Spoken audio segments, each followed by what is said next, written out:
At the time of this recording, if you type in the word castor oil into a search engine, you'd think that castor oil could cure you of just about any disease, especially by the natural remedy sect of the health influencer world. Anyway, is there any scientific truth to the claims, at least in relation to eye health? Does it help with your dry eyes? Does it help get rid of eye floaters? Does it help get rid of cataracts? And a key caveat that puts a lot of this into perspective we'll discuss as well. We will find out, but this time I'm not alone because I'm bringing in the big guns, and I don't mean my puny biceps, rather a collaboration with Dr. Joseph Allen, or as you might know him, Dr. Eye Health, to help make sense of the castor oil claims. In addition, I'll do what I usually do, add the studies. Let's do it. First, let's consult with Dr. Eye Health on what castor oil even is. What is castor oil? So castor oil is a seed oil from the Ricinus communis plant. It's kind of famous as having a high concentration of ricinoic acid, which works as a very potent laxative. In fact, that's what it's FDA approved for here in the United States. So be careful with that. Otherwise, it is also used as a component in various moisturizers for things like skin care, hair care, and even in small concentrations in some eye drops. Yeah, as poignantly explained, castor oil is used for other purposes with its approval as a laxative. And as we all know, what's good for the rear end must be good for the eyes. Science! I kid. But when consumed, castor oil is enzymatically acted upon and converted to what Dr. Allen mentioned, ricinoleic acid, which interacts with your intestinal cells and stimulates an everyday process called peristalsis. Essentially, it stimulates the intestines to, well, get a move on it, hence the, laxative effect. Anyway, pertinent to eye health, there are products that actually do contain castor oil. So does that mean that it's effective? Well, let's start with understanding a bit on eye anatomy because it'll help us get an idea of how to think about some of these health concerns. So can I help you walk through the anatomy of the eye? So the anatomy of the eye, the front surface is actually the tear film. A lot of people don't think about that, but your tears are not just water, they're actually electrolytes and proteins. And this helps not only focus light going from the air to the eye, but also helps keep the eyes moist. It also protects against pathogens and anything that could be getting into the eye. Behind that, you have the cornea, which is most of the refractive power of the eye, is just in that front surface, and that's why we can do LASIK and things like that to correct for glasses. Behind the cornea, you have the iris, the colored part of the eye, right? Your blue eyes, your brown eyes. These are muscles that help control the size of the pupil, which helps focus light even further into the eye.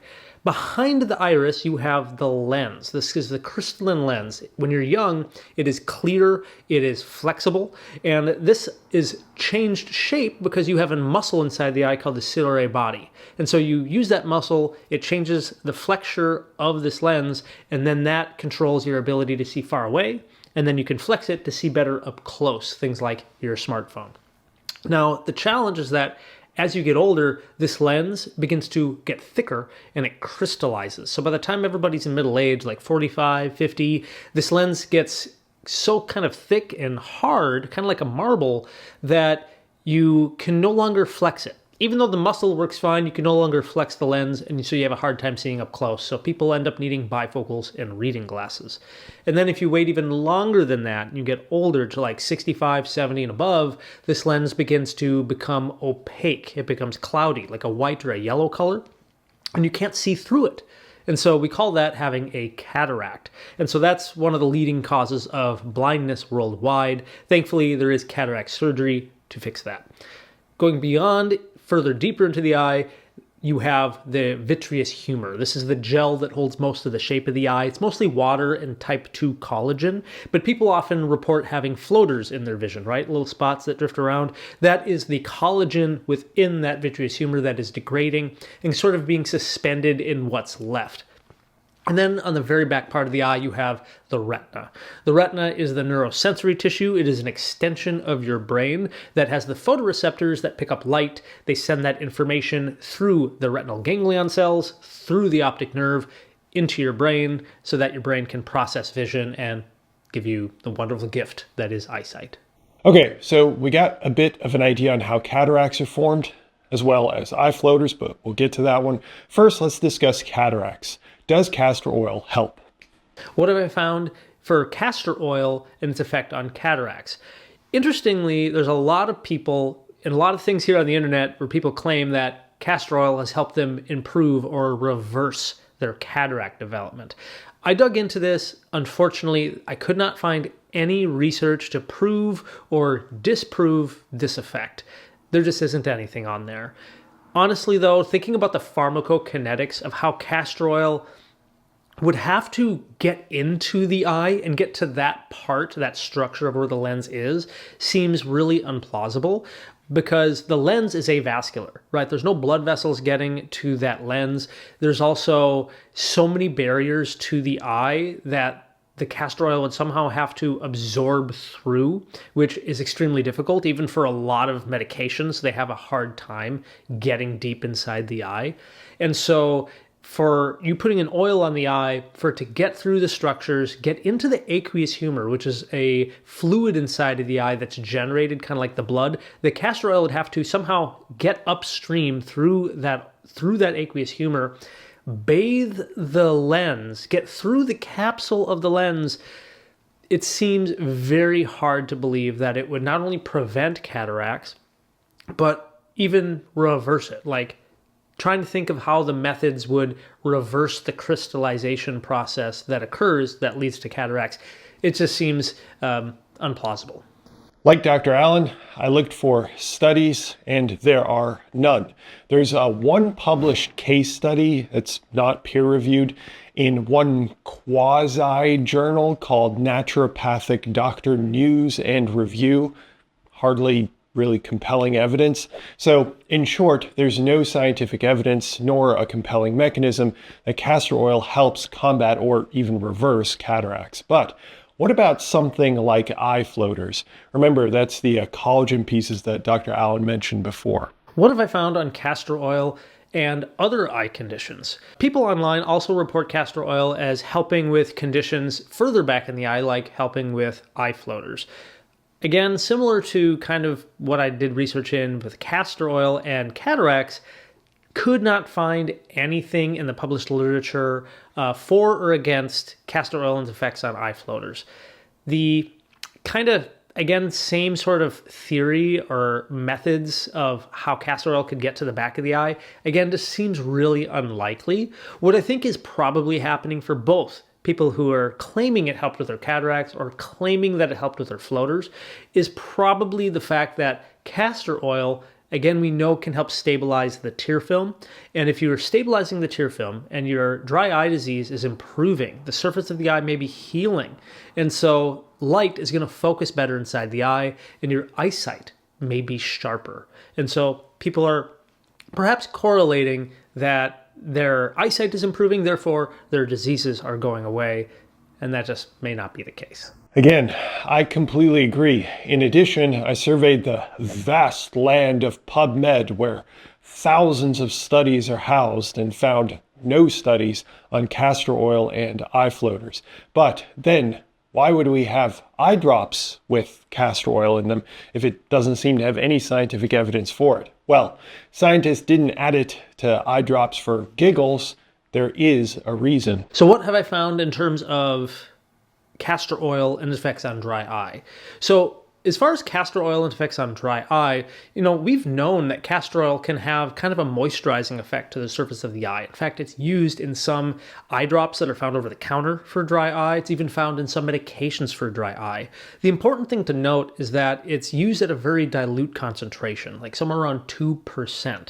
And it's used in these formulations to either help stabilize the tear film, because you have oils in your tear film to help prevent it from evaporating. And so it can sort of help in that same way. but also it's used in some medications for dry eye, not just to help stabilize the tear film, but because it holds tighter to the eye for longer, and that allows for medications to penetrate into the eye, give them more time to actually penetrate and have an effect.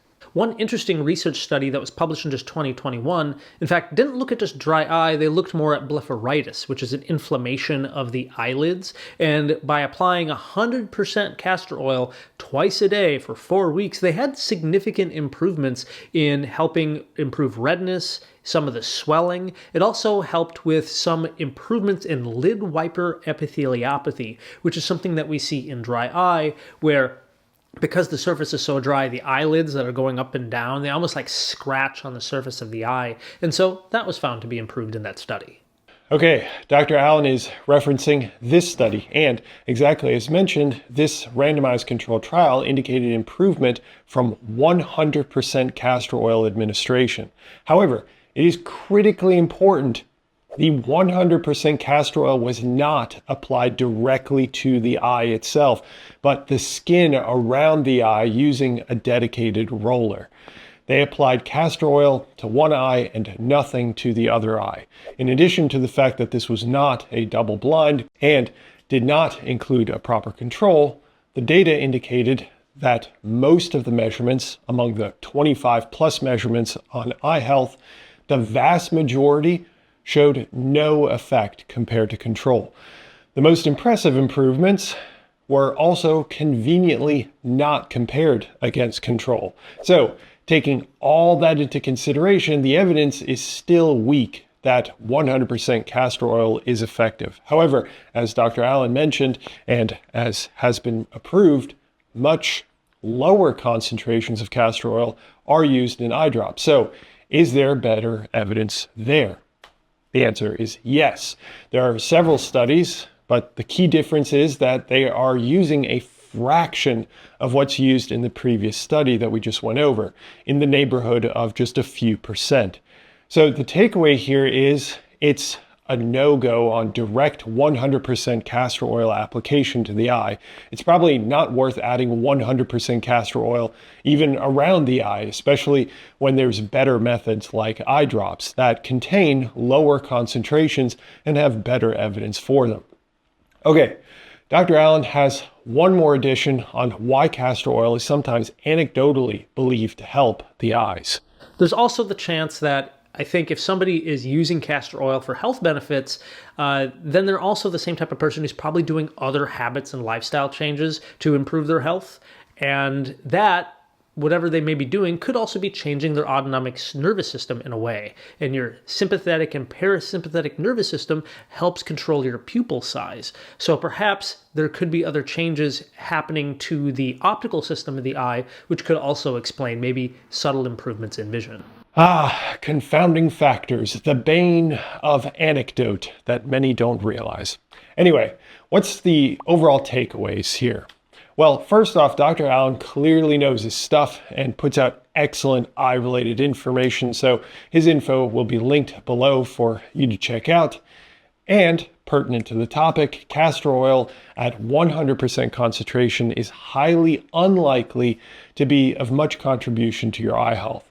Or, for areas that it might have little evidence, there are better interventions. In fact, some of the interventions, like eye drops, may even have castor oil in them, but at a much lower concentration, something bearable for direct contact. That said, if you care about your eye health, I cover a supplement that is known to have great eye health benefits right here. Thanks for tuning in.